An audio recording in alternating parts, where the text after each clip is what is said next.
আল্লাহকে ভয় করার কথা এজন্যই বলেছেন যে একমাত্র আল্লাহর প্রিয় বান্দা হওয়ার জন্য, আল্লাহর ওলি হওয়ার জন্য, আল্লাহর প্রিয় পাত্র হওয়ার জন্য তাকওয়া অর্থাৎ মুত্তাকি হতেই হবে, আল্লাহর ভয় করতেই হবে। আল্লাহকে ভয় করা ছাড়া, আল্লাহকে ভয় করা ছাড়া আল্লাহর প্রিয় বান্দা কশ্চিনকালে হওয়া সম্ভব নয়। প্রিয় দর্শক শ্রোতা, আজ আমরা মাহে রমজানের শেষ মুহূর্তে আমরা চলে এসেছি। কিছুদিনের মধ্যেই মাহে রমজান আমাদের মাঝ থেকে বিদায় নেবে। রমজান এসেছিল আমাদেরকে একটা অফার নিয়ে রমজান আমাদের মাঝে এসেছিল।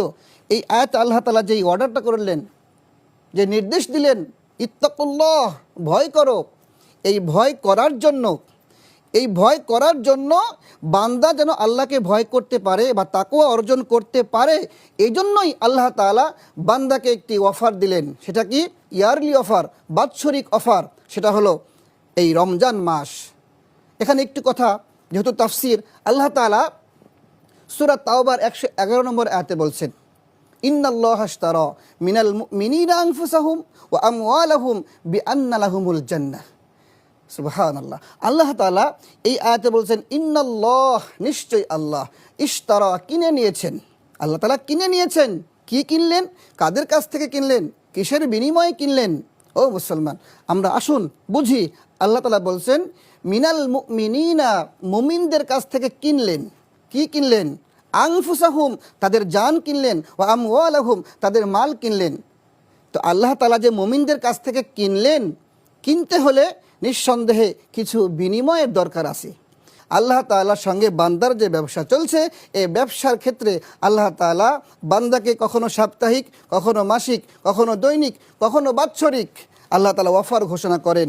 এটা হলো বাৎসরিক অফার, ইয়ারলি অফার। এটা হলো মাহে Ramzan. Ramzan is very important to us.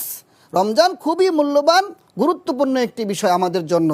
Ramzan is very precious in human life. মানুষের জীবনে রমাদান অত্যন্ত গুরুত্বপূর্ণ একটি অধ্যায় সাবজেক্ট। আল্লাহর পক্ষ থেকে বান্দাকে আল্লাহ তাআলা সুপার অফার দিয়েছেন, এক মাসের একটা অফার দিয়েছেন। এই মাস যদি তোমরা কাজে লাগাতে পারো, তাহলে এই মাসে তোমরা আমার তাকওয়া অর্জন করতে পারবে। এই তেলাওয়াতকৃত আয়াতে আল্লাহ তাআলা বলছেন, ইত্তাকুল্লাহ, আমাকে ভয় করো। এই ভয় করার জন্য বিশেষ মাধ্যম হলো মাহে রমাদান মাস। আল্লাহ তাআলা আমাদেরকে যেই মাহে রমাদান দান করেছেন, এটি বান্দাকে দেওয়া আল্লাহ তাআলার পক্ষ থেকে। রমাদান ইজ গ্রেটেস্ট ব্লেসিং ফ্রম আল্লাহ সুবহানাহু ওয়া তাআলা। আল্লাহ তাআলার পক্ষ থেকে বান্দার দেওয়া একটি বিশেষ অফার, সুযোগ। আমাদের উচিত এই সুযোগকে কাজে লাগানো। কারণ এই রমাদান মাস 30 দিন একে একে চলে যাচ্ছে, আর কিছুদিনের মধ্যে শেষ হয়ে যাবে। আবার 1 বছর আমরা রমজান মাস পাবো কি না সেটা আমরা বলতে পারি না। আর এই রমাদান মাসকে যদি আমরা কাজে লাগাতে না পারি, এই রমজান মাসকে আমরা কাজে লাগিয়ে যদি আমরা জীবনকে পরিশুদ্ধ করতে না পারি, তাকওয়া অর্জন করতে না পারি, তাহলে আমাদের জন্য বড় ভয়ঙ্কর লানত করেছেন হযরতে জিবরাইল আমিন, আর আমিন বলেছেন রাসূল করিম সাল্লাল্লাহু আলাইহি ওয়াসাল্লাম।